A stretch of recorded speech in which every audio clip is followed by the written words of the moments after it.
She has a PhD in cellular and molecular pharmacology and immunology. And she has her dogs in the background.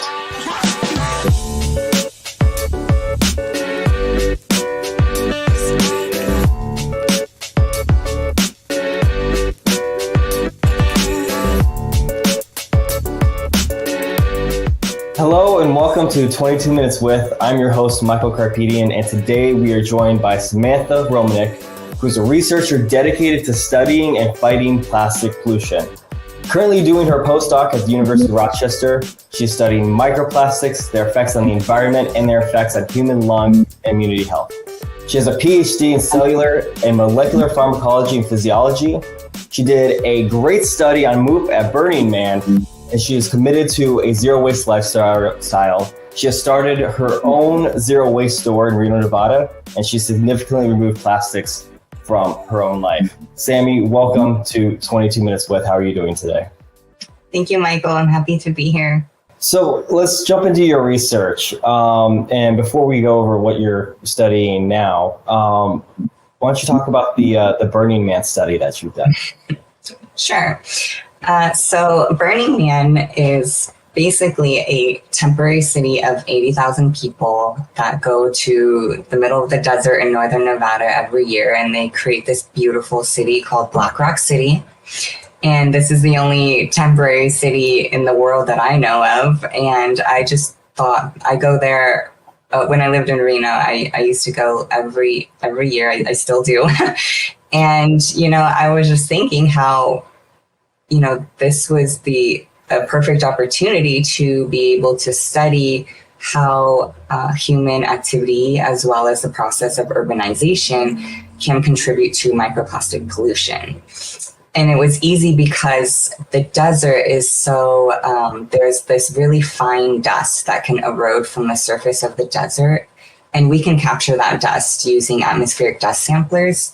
And those I'm hypothesizing that the microplastics will be in that dust that we capture, and we can look at those microplastics and quantify it. And so in the summer of 2022, I went out and I placed atmospheric dust samplers before the event happened, and I sampled the dust for 6 months. And Burning Man fell right in the middle of those 6 months. And so we're able to look at the microplastics that were there before the city, during the city, and then after the city. Black Rock City is not the perfect example of a concrete city. There is no concrete out there. It's just a desert surface. Yeah. So it may be an underestimate of what the microplastic pollution might be, but it's still information, and this field is still in its infancy, and I think any information will be helpful in the future. Yeah, and what is what is special about Black Rock City compared to other cities? My favorite thing about Black Rock City is it's the largest leave no trace city in the world. And so everything that these participants bring out to the desert, they have to bring back with them. So they can't leave anything on the desert surface. And even after the deconstruction of the city, volunteers perform this extensive cleanup of the desert surface to ensure that there is nothing left behind. And it's important out there, because if there's anything left behind, which we call MOOP, matter out of place, or AKA litter, in the desert there, because of that fine dust and the wind, what can happen is you can have dunes forming in that desert, because the dust will just accumulate on top of the litter. And this is, we want to avoid this, because Black Rock Desert is one of the flattest surfaces on Earth. And if we have a bunch of litter out there creating all these dunes, then we're not preserving that natural phenomenon. Wow, so even with these extensive cleanups that the volunteers do at Black Rock City, once the event is over, you found that there's still microplastics in the desert. Right, so even after the most extensive cleanup in the largest leave no trace city in the world, we still leave a trace. a micro trace of micromoop is what I call it. So it could be plastic, it could be charcoal because they burn a lot of wood out there. Tire particles. So not just plastic, but pretty much micro litter in a way. So the findings that you've found so far, what do they say to you in terms of, this is the largest, even with these extensive cleanups, these microplastics are still in the environment? Right. So, this extensive cleanup is performed by human volunteers. So they can only pick up what they can see with their eye. And you could see pretty small particles. Microplastics are defined as anything, 1 micron to 5 millimeters. And so 5 millimeters is about the size of a pencil eraser. And so you could clearly see something that size and pick it up. Mm-hmm. But once you get down to maybe anything less than the size of a human hair, then it's, that's left behind as micromoop. And what I've seen so far in my research is that we've found tire particles, we found fibers, fragments, as well as spheres. And it's interesting that the spheres, I'm not quite sure where they're coming from. But again, this is why we collected before and after the city, because microplastics can actually travel in the wind. And mm-hmm. so this pollution can have been introduced to the desert from a nearby urbanized area like Reno, Nevada, or the Bay Area. Wow. So you said spheres and you're not sure exactly what they are? Well, they're microspheres, but I've seen blue ones and pink ones. And so, maybe I'm not quite sure the source. Interesting. To me, when I hear that, it makes me think of nurdles. And I know recently that's been an issue of nurdle spills, but I don't know if that would affect Black Rock City. So nurdles or microspheres or microbeads that used to, I know there's a ban now, but they used to be put in some cosmetic products. Oh, yeah. Products, and now they're in the environment. And so, so as far as Black Rock City goes, I'm not quite sure the source, if they're introduced from the city participants or mm-hmm. Are these particles, were they basically flown in the wind? So it's hard to determine the source of those spheres. But I've seen blue fragments, which could come from tents or tarps. The fibers could, people bring out furniture and carpets out there. So, or just jackets and clothing in general. And of course, tire particles, everyone has to transport things out there. So, and it's a pedestrian city. So mainly the main route of transportation is bikes, but there are some art cars is what we call them. So there's a lot of tires out there. So switching over to what you do today, one of the things you're working on is identifying microplastics. What is one of the biggest difficulties in being able to identify microplastics? So in my work, because I want to study microplastics in human health, plastics in our bodies, they have to be relatively small. Mm-hmm. We can eat large plastics and most likely they will be excreted. But the smaller ones are the ones we're most concerned about. The ones that can pass our cell barriers. And these ones are mainly on the nanoscale or between the 1 and 10 micrometer scale. And these are very hard to identify. And when I say identify, I mean identify the polymer type.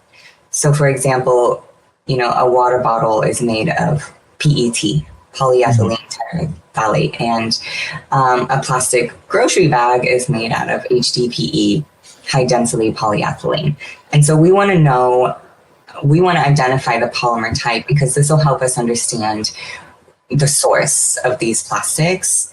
Also what these plastics might contain inside of them as far as additive chemicals. Mm-hmm. and things like that. So there's a lot of characteristics to these particles that we want to understand that we cannot study at such a small scale. And so I've been trying to develop methods and technologies to be able to do that. So I've been switching basically from my molecular biology background into more of an engineering future, trying to develop ways to study this problem inside of us. What led you down this path? Did you originally, when you started going to school, did you want to study microplastics? Why did you choose to do this? It wasn't until after I graduated from the university the first time back in 2014 that I really got into learning about the plastic pollution problem. And how that came about is I was treating myself to a massage, and at the spa, I was just checking out the bookshelf, and they had this book that was called Zero Waste Home by Bea Johnson. And I had to read the title a few times because I was trying to understand what that meant. And I was just like, is there such a thing? And so I bought the book out of interest in learning more about that topic. And I read the book, and it was talking about how you can refill your shampoos and conditioners and your household cleaners, and you can reduce your waste coming out of your house and by doing these other things. And it just made a lot of sense. And I just didn't realize how big the waste problem was until I started looking into it. And I basically started my lifestyle since then. And then I started learning more about the plastic pollution as I learned more about waste. And then when I was in graduate school, that's when I heard about microplastics and that we are exposed to microplastics. And so that moment is when I was just like, that's what I want to study for my postdoc. So what most intrigued you about that Bea Johnson book that made you take those first steps? Because you didn't know about the health impacts of plastic pollution at that point. I did not. She didn't quite go into detail about that, but basically just focused on reducing your waste. Mm-hmm. And so I did the little things.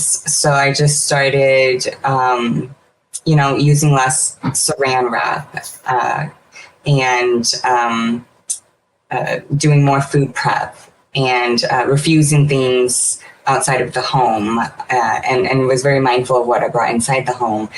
So, the easier steps to do. But what really intrigued me was the refill aspect.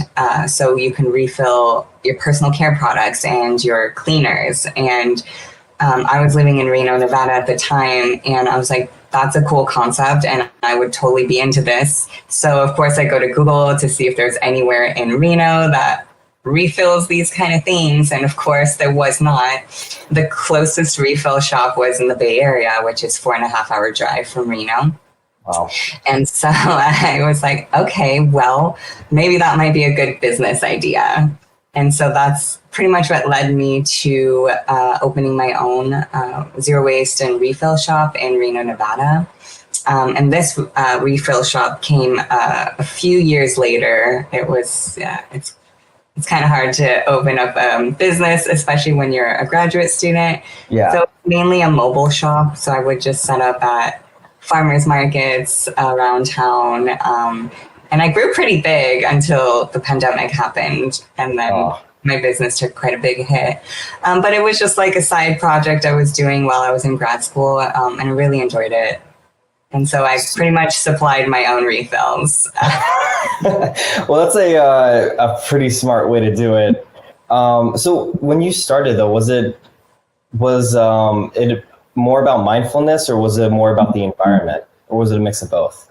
It was more of me wanting to live this kind of lifestyle and supplying these products for myself. And then once I started this lifestyle, I started educating my community on how they can also get started and just educating them on alternatives to plastics in general. When you started this business, was there a lot of resources in Reno, Nevada, or did you have to create your own supply chains for everything?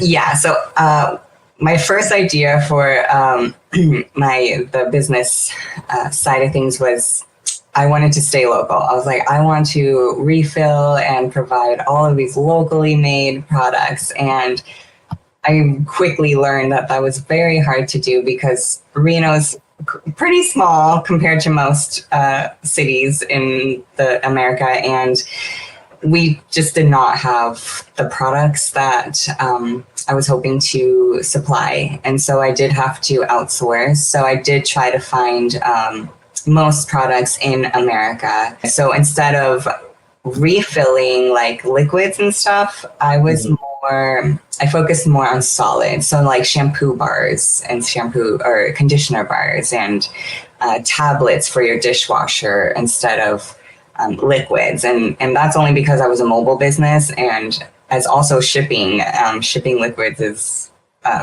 quite hazardous. It can break and you can lose money that way. And it's the shipping is quite expensive compared to the solids. And so rather than refilling, it was more solid base, but still zero waste. What does your life look like today in your zero waste journey? So luckily in Rochester, I can name 5 like zero waste stores here. Wow. It's amazing. So I love it. And we also have a huge public market where you can buy fresh locally grown produce. And so I'm very lucky to be able to live my lifestyle very effectively right now with these options. So, you come inside my house and I barely have any single-use plastic or plastic utensils like to cook with. I don't cook with anything plastic. My food doesn't touch anything plastic, barely. I do love cheese, so unfortunately my cheese does come wrapped in plastic. I also do like my Sensodyne toothpaste, so I'm not 100% plastic free. I do think that you should enjoy some of the little things that you enjoy. So my dental routine is 100% plastic free except for my toothpaste, things like that. And I think that's okay. And I completely agree, right? Because it is impossible with the way things currently are to fully step away from plastic in your lives. I mean, and even if you did live 100% zero waste, the amount of plastic in the environment, you're still being affected by microplastic like that. For someone who's like looking to start zero waste in their life, like what is your advice to them? Yeah, so I think Zero Waste July or Plastic Free July is probably a good place to start. What I normally tell people, every presentation I get, I always end with what people can do on an individual level to help mitigate plastic pollution or also get started on their own journeys. And one thing I say is to make realistic goals for yourself. And so that might look like, for example, 1 month, set one goal for yourself. So say on July 1st, you set a goal of maybe carrying a reusable water bottle with you wherever you go.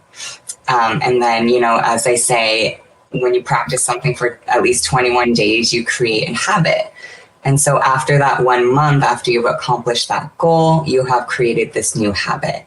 So then on month 2, so August 1st, you can set another realistic goal for yourself. Something like, I'm going to place all my reusable bags in my car, so I'll always have reusable bags with me when I go shopping. And then again, you practice that for a month, and then you have another habit. And then all these habits added up after some time then become your lifestyle. And so I think the best advice is to just get started, no matter how it looks like for you. Just make it realistic and obtainable. And maybe July 1st will be your start date. Well, thank you so much for joining me. I got one question for you. What's next for you, and where can the people find you? I am still working on the Burning Man study. But again, I'm still also developing the methods for it. But please look out for our work with the Center Grant. We have already published 3 publications since we've received the grant. So please look out for the work coming out of the Lake Ontario Centre for Microplastics and Human Health in a Changing Environment in Rochester, New York. Hopefully we'll have some exciting stuff coming out soon. Awesome. Well, Sammy, thank you so much for joining us on this episode of 22 Minutes With. Thank you so much for having me.